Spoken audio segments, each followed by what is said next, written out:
Hello, are you someone who is stuck between the rating range of 1400 and 1600 and you're struggling to improve your rating and to reach 2000 ELO rating? Thousands of players are stuck between this rating range of 1400 and 1600 and try what they may, their rating hardly moves. If you are such a person, do watch till the end. I'm going to tell you 5 reasons why you never reach 2000 ELO rating. Okay, so what is shocking is a lot of my students who are stuck in that rating range, I call them improvers. So in the future, in this video, I'll be calling them improvers. They are stuck between the rating range of 1400 and 1600. So they think that the way to improve is to learn more openings, more opening lines. So they purchase courses, they purchase books, they learn opening traps, their opening lines, but their rating hardly moves. And I have noticed this pattern as a chess player and a chess coach for so many years. I've understood the mistakes they commit over and over again. So in this video, I'm going to tell you 5 reasons why the improvers are stuck in this rating range and they never reach 2000 ELO, and what you should do instead to improve your rating.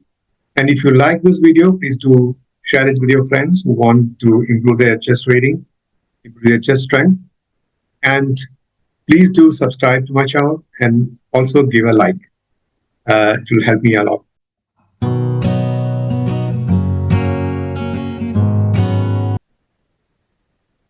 So before we start, let me ask you this question. If I give an opening position after maybe Knight or King's Indian or any opening for that matter to an improver whose rating range between 1400 to 1600 and to a 2000 plus ELO rated player, who would win most of the time? Definitely, most of the time, the 2000 plus rated player would win. Why? Not because they know more opening lines, but because they are better at decision making, they are better at calculation, they are better at visualization, and more importantly, they make less mistakes. So let's dive in and try to understand all these things in a little bit detail.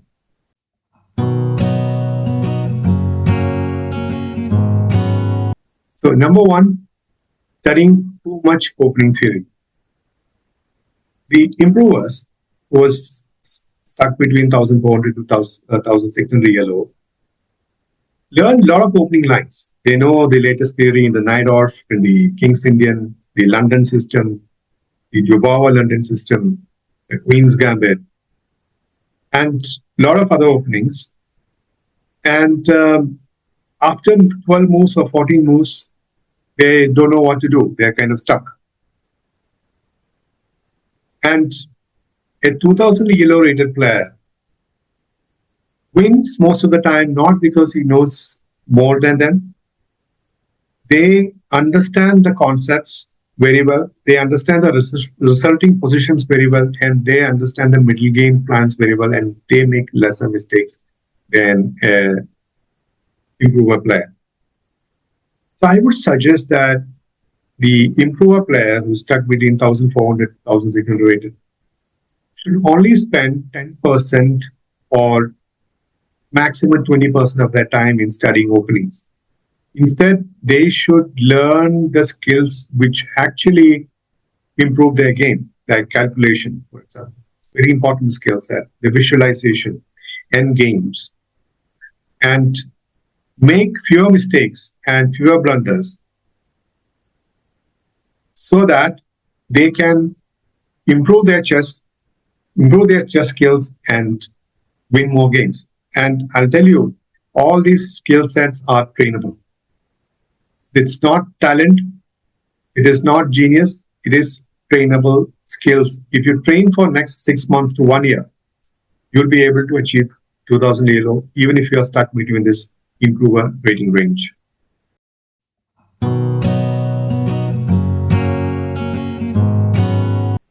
And reason number two is poor calculation skills. I think this is the most important decisive factor that differentiates between an improver player who's stuck between 1400 to 1600 rated player, 600 rated, and a 2000 plus ELO rated player. Look at this position on the board. The player with the improver rating, that rating range, would maybe calculate one move and make that move. But a 2000 plus ELO rated player would keep calculating and find more candidate moves. For example, in this position, a 1400 to 600 rated player would immediately play something like pawn takes, pawn promote queen. White is actually winning, although he's an exchange down, because this pass pawn is very, very strong and he has got one extra pawn more than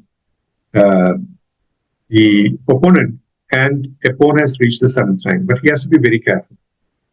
So if you promote the pawn, the problem is black can take it and white takes it, and black can play this c6, cutting off the bishop, and this pawn would promote because the king is too far away. So the best move in the position is to play b4. That way, black cannot play c6 because then white can play b5 and create a passed pawn here as well. And two passed pawns, the seventh rank and the sixth rank, is unstoppable for a rook. So calculation is a trainable skill. You should learn calculation using Leech's studies. There is a huge set of Leech's puzzles there, and you should solve at least 30 minutes of your training time in solving puzzles. And you can use Woodpecker method, Woodpecker book by two grandmasters. It's a very good training book. I highly recommend it. And you can use other training books as well, like the Silman's Endgame book and other books to train your calculation skills. So you should definitely train your calculation skills. Use Leech's puzzles, solve at least 30 minutes a day training puzzles, or you can use Woodpecker method, which I highly recommend. So at least 30 minutes of your time should be spent in calculation training. That way, you'll improve your calculation and you will be very sharp in tactical positions. So the key message is calculation is not talent. It is a trainable skill. And with the methods I've suggested to you, you do this for the next 6 months, you will be sharp enough and the calculation skills will improve a lot, and you'll be able to avoid blunders and create tactical positions and solve tactical positions much more easily. And that way you are improving your chess skills as well and chess understanding, and you'll be able to win more games.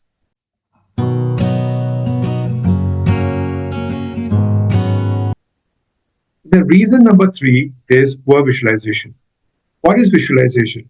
Calculation is the ability to see future moves in your mind, and visualization is the ability to visualize those moves or resulting position in your mind and take a decision based on that. So you can actually improve your visualization skills by blindfold drills, night move exercises, etc. The idea is not to become a blindfold world champion. The idea is to actually visualize a position so that you can improve your decision-making skills. So poor visualization is one of the reasons why people make blunders, because they forget where the pieces are, their mind when they calculate and make poor decisions. So visualization skills you can improve by solving puzzles, doing blindfold exercises, the tactical position, probably try to calculate in your mind. That way, you'll improve your visualization skills.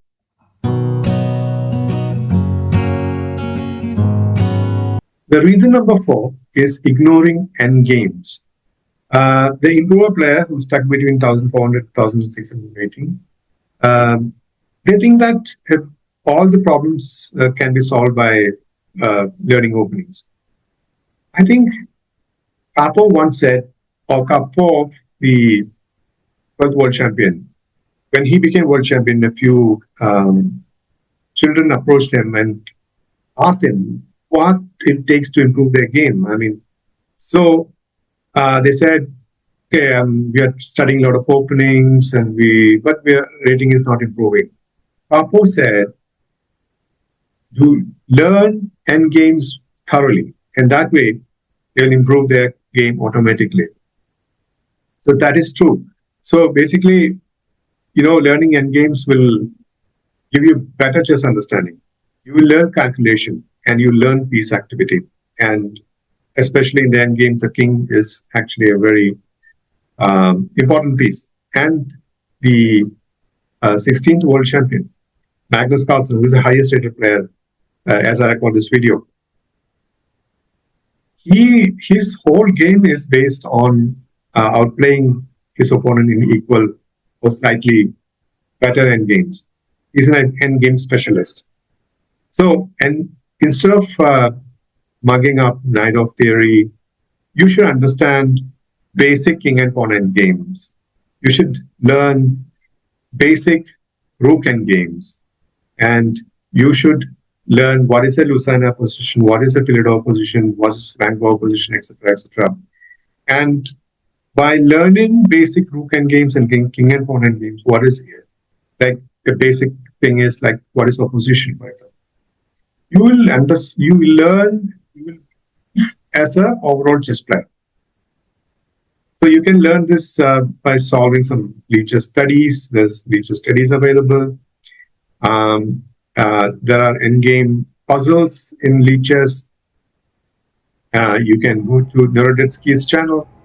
The late Daniel Narodetsky is a great teacher. I highly respect him. I've learned a lot from him. Go to his channel, go to his playlist for endgames and watch those videos. And there's a playlist by Grandmaster Alexander Ipatov to learn rook, single rook endgames. So there are a lot of free resources available on YouTube. Use it to learn endgames. It's very important for your chess improvement. And one more thing I forgot to tell you is to learn the 100 practical endgames book by Jesus D. Lavilla Garcia. He's a grandmaster. And I learned immensely from that book, actually. It contains only 100 endgames, and they are practical endgames that will occur your game. So please do, again, get that book. I highly recommend it.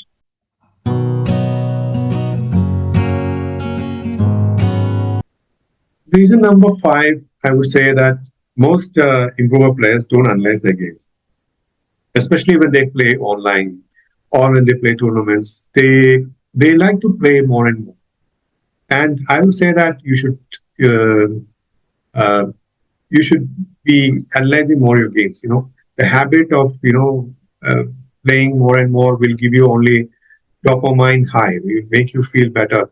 Or maybe you are chasing rating. Probably you lost a game, and you want to gain or recover the lost rating points. That way, you will not improve. You should play games to practice. You should play games to learn. So when you play a game, be a blitz game or a rapid game online, you should analyze it. And you should ask these questions. What was my mistake? What was my middle game plan? What was my opponent's plan? And what tactical error did I miss? So all these questions, if you ask yourself, you should be able to understand where you are making mistakes, where you are making recurring mistakes as well. And that way, you will improve your game. Then most players who have improved their game over the years since they started playing chess, they recognized and understood their mistakes and kept on improving it. That's the best method to learn about your personality, and where you are making mistakes, and that's the best way to improve as a chess player.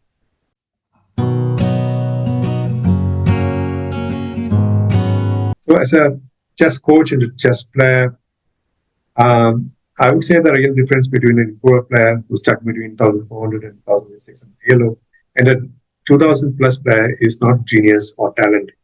It's just that, or it's not how much you can memorize openings, just that basic things. The difference is better calculation, better visualization, better endgame knowledge, better decision making, and better self analysis. And these are trainable skills.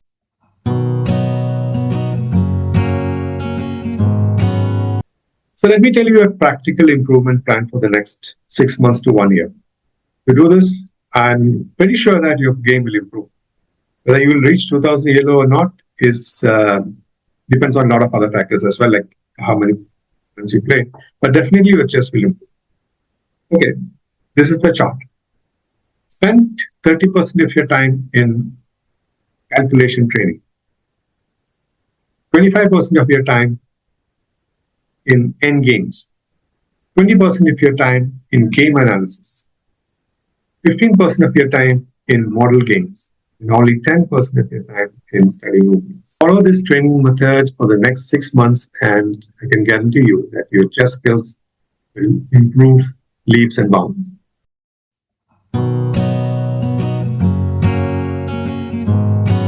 To conclude, let me say this one more time. The road to 2000 is not genius or talent. It is very simple, trainable skills that you can learn. And most people make mistakes by learning a lot of opening lines. But instead, you should try to fix your basic chess skills like calculation, visualization, and game skills, decision-making skills, and analytical skills. And that way, you should be able to improve your rating and eventually reach 2000 ELO and almost maybe to master and grandmaster level as well. So thanks for watching. And in the future videos, I'll be coming up with more such content which will help you to improve your game. Stay safe. Good luck. Bye-bye.